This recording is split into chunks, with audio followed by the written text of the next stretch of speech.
നമ്മുടെ കേരളം എത്ര സുന്ദരമാണല്ലേ.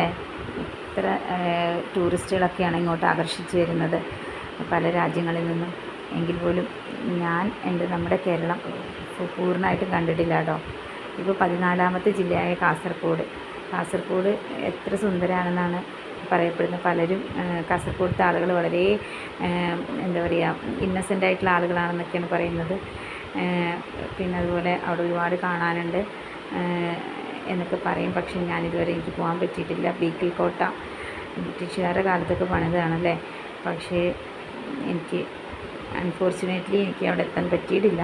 വളരെ നല്ല മനുഷ്യരും ഒക്കെയുള്ള ആ നാട് എനിക്കൊരിക്കൽ കാണണമെന്ന് ഞാൻ ആഗ്രഹിക്കുന്നു. എന്തായാലും എൻ്റെ ഈ ലൈഫിൽ ഞാനൊരു ദിവസം എന്തായാലും കാസർഗോഡ് പോവും. നമ്മുടെ 14ാമത്തെ ജില്ലയാണ് കാസർഗോഡ്. വളരെ സുന്ദരമായ ജില്ലയാണ്. കുറേ നദികളും ഭാഷകളും വ്യത്യസ്തമായ മനുഷ്യരും എല്ലാവരും അവിടെയുണ്ട്. അപ്പോൾ എന്തായാലും ഞാൻ പോകും. പിന്നെ നമ്മുടെ കണ്ണൂർ തെയ്യങ്ങളുടെ നാടാലേ. എനിക്ക് ഭയങ്കര ഇഷ്ടമാട്ടോ തെയ്യം. പക്ഷേ തെയ്യത്തിന് വലിയ എന്താ പറയുക, ക്രൗഡൊന്നും ഉണ്ടാവില്ലല്ലോ. തെയ്യം നല്ല രസം. അതിൽ പഴയ സ്റ്റോറീസൊക്കെ അല്ലേ, നമ്മുടെ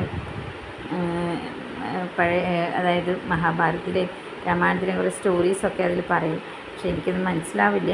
ഞാൻ കണ്ടിട്ടുണ്ട്. അതിൻ്റെ ആട്ടവും ഒക്കെ കാണാൻ എനിക്ക് വലിയ ഇഷ്ടമാണ്. പിന്നെ അതുപോലെ കശുവണ്ടി അതിൻ്റെ ഉൽപ്പാദനമൊക്കെ നന്നായിട്ട് നടക്കുന്ന ഒരു ജില്ലയാണ് കണ്ണൂർ. പിന്നെ വയനാട്, ഭയങ്കര വിഷമമാണ് വയനാടിനെ പറ്റി ഓർക്കുമ്പോൾ. ലാൻഡ് സ്ലൈഡ് ഉണ്ടായതുകൊണ്ട് തന്നെ വയനാട് എന്ന് പറയുമ്പം ഒരു നെഞ്ചിരിപ്പാണ്. അവിടുത്തെ എല്ലാവരും നഷ്ടപ്പെട്ട ആളുകളുടെ ആ വേദനയും ആ ഫേസ് നമ്മൾ ആ യൂട്യൂബിലും അതുപോലെ തന്നെ ടി വിയിലൊക്കെ കണ്ട, ന്യൂസിലൊക്കെ കണ്ട ആ ഫേസസൊക്കെ ഒട്ടും അങ്ങോട്ട് എപ്പോഴും വേദനയാണ്. അതിനെപ്പറ്റി ആലോചിക്കാൻ പോലും വയ്യ. വയനാട് എന്നൊരു തീരാ ദുഃഖമാണ് നമുക്കെല്ലാവർക്കും. അതിൻ്റെ പുനരധിവാസം ആകുന്നവരെ തന്നെ ഒരു വിഷമം തന്നെയാണ് നമുക്കെല്ലാവർക്കും.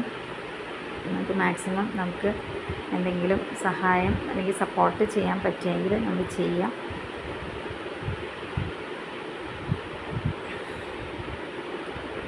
അതുപോലെ തന്നെ ദുരിതാശ്വാസ നിധിയിലേക്ക് എന്തെങ്കിലും നമുക്ക് കൊടുക്കാൻ പറ്റുന്ന സഹായം, 1 രൂപയാണെങ്കിൽ 1 രൂപ. പലരുടെ 1 രൂപ കൂടുമ്പോഴാണല്ലോ വലിയൊരു തുകയാകുന്നത്. പിന്നെ നമ്മുടെ കോഴിക്കോട്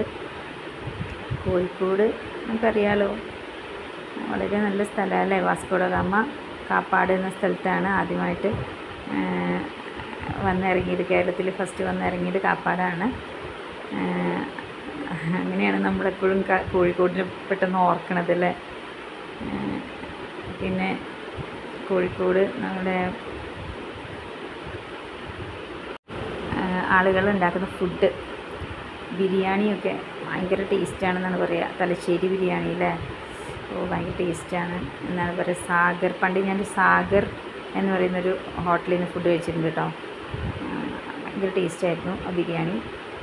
പിന്നെ മലപ്പുറം ഫേമസ് ആയിട്ടുള്ള മുസ്ലിം പള്ളികളൊക്കെ ഉണ്ട്. പിന്നെ അതുപോലെ തന്നെ ഏറ്റവും കൂടുതൽ ഗവൺമെൻറ് ഉദ്യോഗസ്ഥരുള്ളതും അല്ലേ, ഏറ്റവും കൂടുതൽ സ്കൂളുകൾ എല്ലാം തന്നെ മലപ്പുറത്താണ്. വളരെ നല്ല മനുഷ്യരുള്ള സ്ഥലമാണ് അവിടെ. എല്ലാ ജില്ലയിലും നല്ല മനുഷ്യരൊക്കെ ഉണ്ട് കേട്ടോ. പിന്നെ എല്ലാവരും നല്ല മനുഷ്യരാണ്. പക്ഷേ ഓരോ സാഹചര്യങ്ങൾ വരുമ്പോൾ നമ്മുടെ സ്വഭാവത്തിൽ ചെറിയ ചെറിയ വ്യത്യാസങ്ങൾ കാണിക്കും അല്ലേ. നമുക്ക് ഇഷ്ടപ്പെടാത്ത കാര്യങ്ങൾ പറയുമ്പോൾ നമ്മൾ ചിലപ്പോൾ അതിനോട് പ്രതികരിക്കും. അപ്പോഴാണ് നമ്മളെല്ലാം പ്രശ്നക്കാരാകുന്നത്. എല്ലാ മനുഷ്യരും പാവങ്ങളാണ് എല്ലാവരും അല്ലേ. എന്തെങ്കിലും ഒരു വിഷമം വന്നിട്ടുണ്ടെങ്കിൽ ഇപ്പോൾ തന്നെ നമ്മൾ വയനാട്ടിലെ പ്രശ്നങ്ങൾ വന്നപ്പോഴേക്കും എല്ലാ മനുഷ്യരും അല്ലേ, അവർക്ക് ദേഷ്യമുള്ളവരും പല തെറ്റ് ചെയ്ത് എല്ലാവരും ഉണ്ടല്ലോ അതിനകത്ത്. തെറ്റുകളൊക്കെ ചെയ്യുന്നതിനും സാഹചര്യങ്ങളും നമ്മൾ ചെയ്യുന്നതാണ്. അല്ലാതെ ഇപ്പം അവരൊന്നും മോശക്കാരല്ല. എല്ലാവരും നല്ല നിഷ്കളങ്കരായ മനുഷ്യരാണ്. നമ്മുടെ മനുഷ്യജന്മം എന്ന് പറയുന്ന നിഷ്കളങ്കതയുണ്ട് ഒരുപാട്. പിന്നെ അടുത്ത ജില്ല ഇടുക്കിയാണ് അല്ലേ. ഇടുക്കി എന്ന് പറയുമ്പോൾ നമുക്ക് കുറേ വാട്ടർഫോൾസൊക്കെ ഉണ്ട്. എനിക്ക് പേടിയാട്ടോ ഇടുക്കിയും വയനാട് എന്നൊക്കെ പറയുമ്പോൾ. ലാൻഡ് സ്ലൈഡ് ഉള്ളതുകൊണ്ട് തന്നെ എനിക്ക് നല്ല ടെൻഷനാണ് അങ്ങോട്ടൊക്കെ പോകാനായിട്ട്. ജീവനെ പേടിയില്ലാത്തവർ ആരാണല്ലേ. അതുപോലെ തന്നെ പാലക്കാടിൽ എന്താ നമ്മൾ രഥോത്സവമൊക്കെ അല്ലേ. പാലക്കാടും ഭയങ്കര നല്ല ആളുകളാട്ടോ.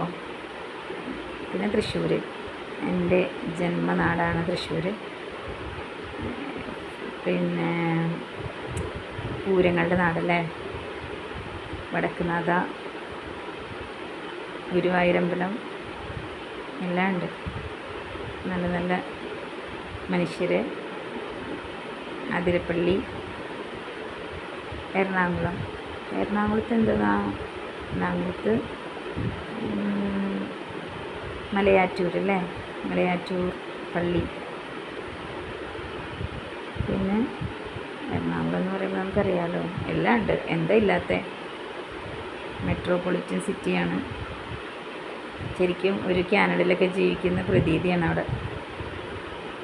ആളുകളുടെ ജീവിത രീതിയും എല്ലാം പുറത്തൊക്കെയുള്ള ആളുകൾ യൂറോപ്യൻ സ്റ്റൈലിലാണ് ആളുകൾ അവിടുത്തെ ജീവിത രീതി.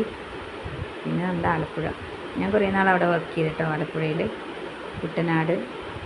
ആലപ്പുഴ എനിക്ക് ഇഷ്ടമായി, ഇല്ലായികയൊന്നുമില്ല. നല്ല ഒരു കൂളായിട്ടുള്ള ക്ലൈമറ്റാണ്. പക്ഷേ പ്രശ്നം എന്താണെന്ന് വെച്ചാൽ ചെറിയ ജില്ല ആയതുകൊണ്ട് കുറേ ആളുകൾ ഇങ്ങനെ തിങ്ങി പാർക്കുന്ന സ്ഥലമാണ്. ഒരു 2 സെൻറ്റ് സ്ഥലത്തൊക്കെ 1.5 സെൻറ്റ് സ്ഥലത്തൊക്കെയാണ് വീട് വെച്ചിട്ടുണ്ടാവുക.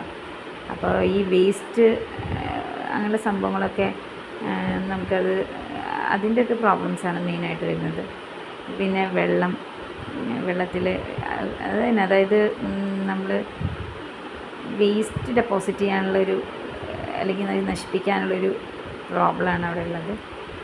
അപ്പോൾ അതുകൊണ്ട് തന്നെ ആ ജില്ല എനിക്ക് അത്രയ്ക്ക് പെട്ടെന്ന് അസുഖങ്ങൾ വരും. പിന്നെ കോട്ടയം ഇലവീഴ പൂഞ്ചിറയാണ് ഈ കാണിക്കുന്നത് കേട്ടോ. വളരെ ഭംഗിയുള്ളൊരു സ്ഥലമാണ്. പിന്നെ പത്തനംതിട്ട നല്ല കാടുണ്ടല്ലേ, വനവിസ്തൃതിയുണ്ട്.